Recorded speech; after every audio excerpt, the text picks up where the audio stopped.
I am going to focus on the technical aspects, which I think is the area of interest to most of you, and on some aspects which, in my opinion, are critical for the implantation of a device. The first step is good venography. Here you can see that we had very easy access to the coronary sinus with an extender hook sheath, a simple curve. And the first thing we did was a venography with no balloon, a venogram.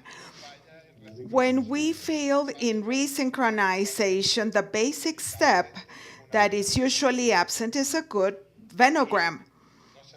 Here we don't see anything. This patient, based on this venogram, doesn't have much of a target. So we decided to do a balloon venogram. We placed a balloon, which is my favorite technique. We occluded and injected. And without having any contrast, there was a marked absence of vessels. Suddenly, the anterior interventricular vein and a small vein here, which is a bit below the intraventricular. But what's important about the technique is that when you place the balloon, can we lower the lights, please? Can we dim the lights? You have to inject, and after deflating the balloon, continue to inject, trying to identify proximal veins. If you pay attention to this area, when I deflect the balloon and we continue injecting, there is a small staining over here, right there in that area. So you can say there is nothing here, maybe further down I can find something. So we did a second venography further down, and here you can see that there is a small branch. Personally, I don't waste time in trying to place a wire in that branch to try to see whether the electrode fits or not. The best way, in my opinion, is to have full control of the vein and try to engage the vein with an internal cannulator, because through the cannulator you are able to implant the electrode, particularly in very small veins. It's important to acknowledge that if this is the only target available, if you dissect this vein, you just lose it. When we left the case yesterday, we were dealing with an 130 catheter to engage the vein, and finally we were able to do it. We injected little by little, and we realized that this is already a sign that you will have problems because the vein is smaller in this area than the sheath. Probably this won't fit an electrode, or the vein may dissect. So we try to pass a wipe here, but there is an acute takeoff in this angle where we had a lot of difficulty to pass the wire. So we decided to try to pass the electrode to see whether we were lucky, or consider which could be the next step, which is the most appropriate for you to have a successful result. So among the tools I have learned in the last few years, honestly, understanding how the venous circulation connects and try to use the anatomy to your own benefit is important. When I see this in my lab, I say, well, the easiest thing to do immediately to save time is a snare. So what's the idea with the snare? The snare is a technique whereby basically you get strong support to advance an electrode in a small gauge vessel. So we would pass one vein, or one wire rather, to connect with this vein. We are filling up the vein. We take out the wire over here, and then we take the wire out of the body, and you just keep the two ends of the wire outside the body. So you can place the electrode anterograde or retrograde, but as you pull one of the wires and push the other, there is a lot of resistance to push the electrode wherever you want to place it. Since Diego came to the lab,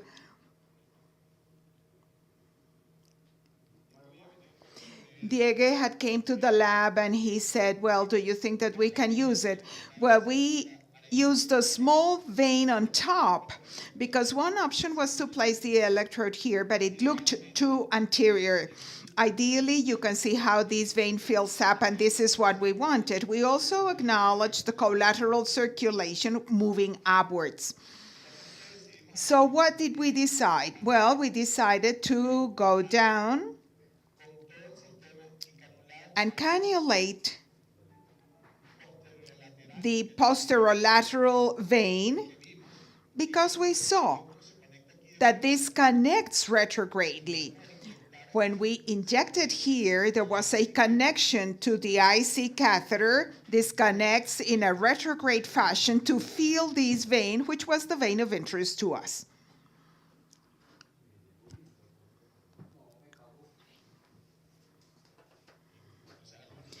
So by injecting here, you can see that there are collaterals going up and going down. So the idea is to pass a wire over here or over there. We decided to do it over here because of greater stability when doing the snare. A wire here, 0.014 in order to pass the lead, and that guide comes over here. You can do the snare and then you can set up the electrode. We ended up using inside the inner, we have the outer and the inner catheter.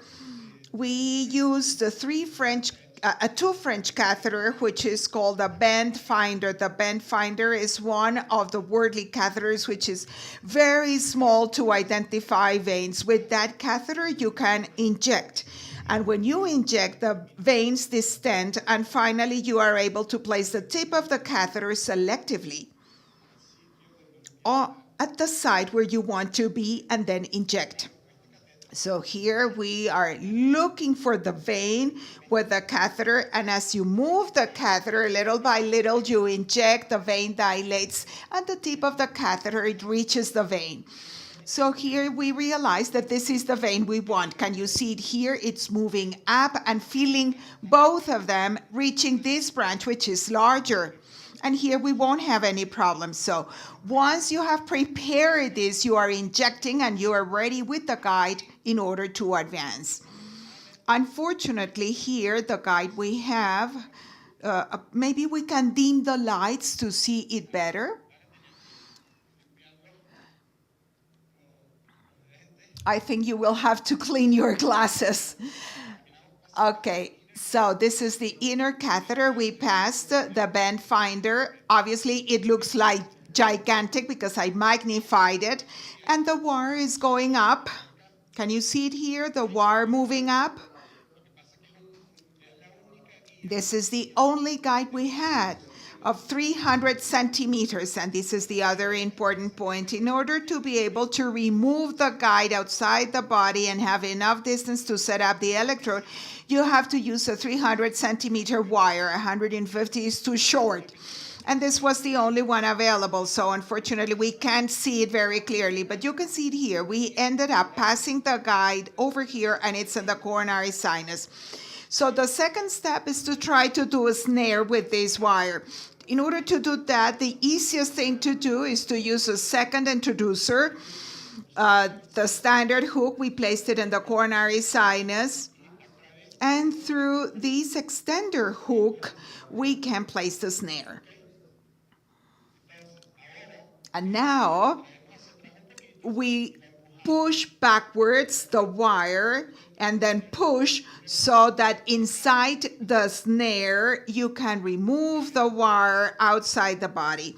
So you are outside the body with a long side and a short side, and you have to decide if you want to implant the electrode in an anterior grade manner or a retrograde manner. You can do it either way. If you do it retrograde, the electrode will be here 2, 3, 4, or vice versa, however you want to put it. We decided to place it in an anterograde fashion. Here we are doing the snare of the wire, and basically this is the system you end up with. You have the dilator, the spreader with the gate finder the wire, we recover it outside and we pull. So this is what is described as a cheese cutter. It's a cheese cutter, which is like a wire to cut cheese. Well, that's how you feel. You feel a lot of resistance.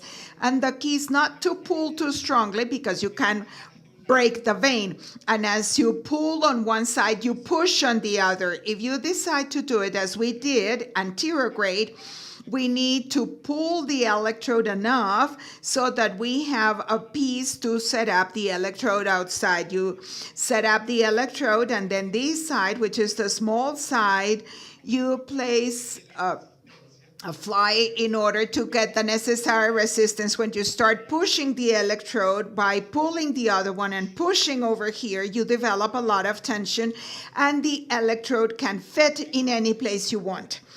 Basically, by placing this here, we set up the quadripolar Medtronic electrode. We decided to use the curved one because we thought that the one with the two legs was not going to fit. And once this is here, it will be very stable. So we didn't need the legs. And once you finish this step, you just pull out the guide wire retrogradely, and the final result. One of the important things I would like to show you is that my technique is I place the atrial electrode last, because I always say if these patients needs a snare, I won't waste time because it takes me 10 minutes to do this technique.